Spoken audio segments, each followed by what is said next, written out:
90 minutes business, l'invité. De retour dans 90 minutes business avec toujours autour de la table Jean-Marc Daniel, Pierre Kupferman, bonjour, qui vient de nous rejoindre en plateau. Et à vos côtés, Julien Pauget, bonjour. Bonjour. L'homme du jour, avec ces deux chiffres très attendus ce matin. Vous êtes chef du département conjoncture de l'INSEE. Vous avez publié en début de matinée ces deux chiffres très attendus. Là, l'estimation de croissance pour le troisième trimestre et puis l'inflation au mois d'octobre. On va commencer par la croissance, Julien Pauget. On voit un gros trou d'air, enfin en tout cas une nette différence entre le deuxième trimestre qui a été un peu revu à la hausse. Déjà, il avait surpris à la hausse à 0,5%. Finalement, c'est pas 0,5, c'est 0,6. Mais au troisième trimestre, on passe à 0,1. Comment est-ce que vous expliquez ces 2-3 marches en arrière ? Alors, je ne sais pas si c'est un changement de tendance. De fait, comme vous l'avez rappelé, c'est plutôt le deuxième trimestre qui était au-dessus des attentes. Et là, nous revenons à une tendance assez faible en termes de croissance, assez modeste, 0,1% ce trimestre, mais avec une composition de la croissance qui change tout de même par rapport au trimestre précédent. Nous sortons les chiffres d'inflation en même temps et on a moins d'inflation et plus de consommation. Alors certes, les prix ne baissent pas massivement, mais l'inflexion est assez nette sur les prix, notamment alimentaires, et la consommation regagne un petit peu de terrain après avoir beaucoup diminué, notamment la consommation alimentaire au cours des trimestres précédents. Donc on a tout de même un peu de soutien de la demande intérieure, un rebond de la consommation, de manière plus surprenante, un investissement qui continue à bien se tenir, des entreprises. S'agissant notamment de l'investissement des entreprises. Ouais. Au fond, à ce stade, il n'y a guère que la construction de logements neufs qui pâtit des taux d'intérêt. Alors, est-ce que tout ça fait que l'économie française se tient comme a réagi Bruno Le Maire ce matin à vos chiffres ? Est-ce que vous partagez cette analyse ? Après, les chiffres conjoncturels, quand ils sont autour de valeurs 0,1, 0,2%, on peut voir le verre à moitié vide ou le verre à moitié plein. C'est-à-dire qu'on a tout de même une certaine résistance, la consommation qui retrouve un peu d'allant.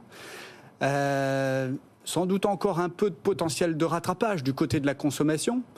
Par contre, on voit que ce qui avait poussé au deuxième trimestre la croissance, notamment le rattrapage s'agissant des secteurs qui avaient pâti des difficultés d'approvisionnement, par exemple l'automobile, d'autres secteurs, là ce potentiel de rattrapage il s'amenuise un petit peu. D'accord. Pierre Kupferman ? Non, il faut aussi se comparer peut-être par rapport à nos voisins. Toujours. On voit quand même... Oui, on voit quand même qu'il y a eu un recul du PIB trimestriel en Allemagne, qu'il y a eu un recul aux Pays-Bas, qu'il y a eu un recul en Autriche, qu'il y a eu un recul au Portugal. Alors oui, on est à 0% si je me souviens bien en Italie.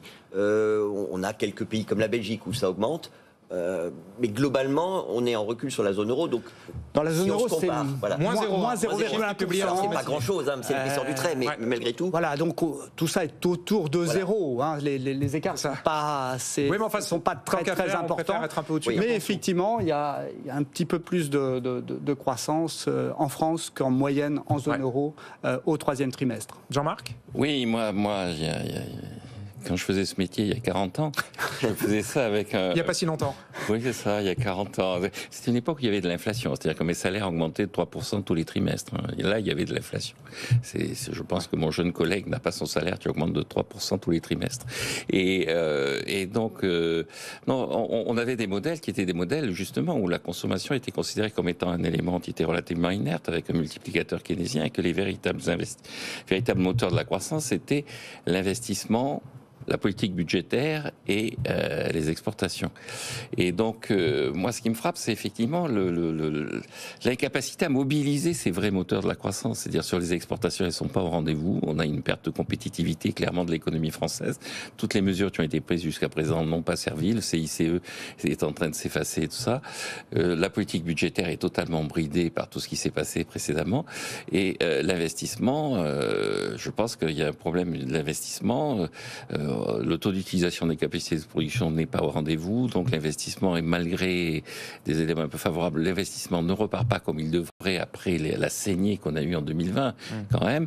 Et donc je m'interroge moi derrière cette apparence sur le fait que le discours pour moi sur la consommation est une façon de masquer des vrais problèmes d'une économie qui est une économie qui est en léthargie. Je ne sais pas ce que vous en pensez. Je serais peut-être un peu plus nuancé s'agissant des chiffres d'investissement. qui continue quand même de nous étonner un peu à la hausse par rapport. Oui, mais on part de tellement bas par rapport à la saignée. Oui, Jean-Marc Daniel dit on devrait faire mieux. Effectivement, c'est positif, mais ça devrait l'être encore plus. Oui, en termes de flux d'investissement des entreprises, on est au-dessus. Alors qu'en consommation, on est en deçà. Si on regarde toujours l'année 2019 comme référence, le PIB est à peu près 2% au-dessus de le PIB trimestriel, là, celui que nous venons de publier du troisième trimestre, 2% au-dessus de la moyenne 2019, la consommation 1%, l'investissement des entreprises 13%. Alors certes, la dynamique n'est pas la même, c'est normal que les chiffres soient supérieurs, mais tout de même, ça nous a étonné en tout cas, et ça nous étonne encore au troisième trimestre.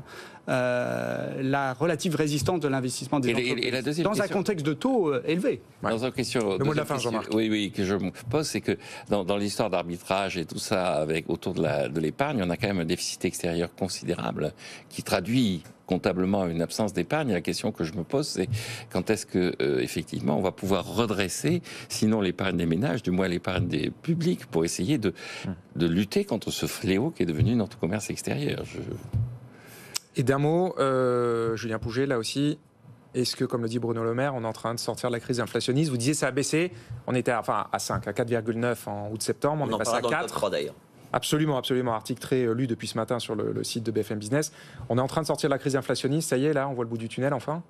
S'agissant de l'alimentation, des produits manufacturés, il y a clairement un ralentissement, voire un repli sur un mois. Là, c'est très léger sur l'alimentation, mais c'est le deuxième mois consécutif de léger repli des prix de l'alimentation.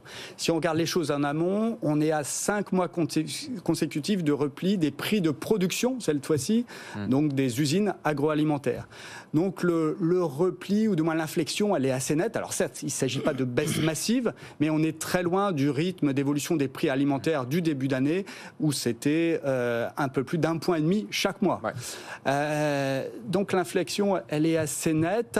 Il reste quand même un chiffre de 4%, et puis des aléas sur les prix des matières énergétiques.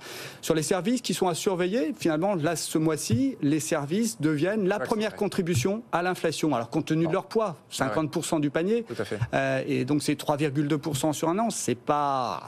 Ça n'atteint pas ce qu'on a connu sur l'alimentaire, mais ça reste à surveiller pour la suite. De nouveaux points de vigilance après l'énergie et l'alimentaire. Merci beaucoup Julien Pouget d'avoir été avec nous ce midi dans 90 minutes business.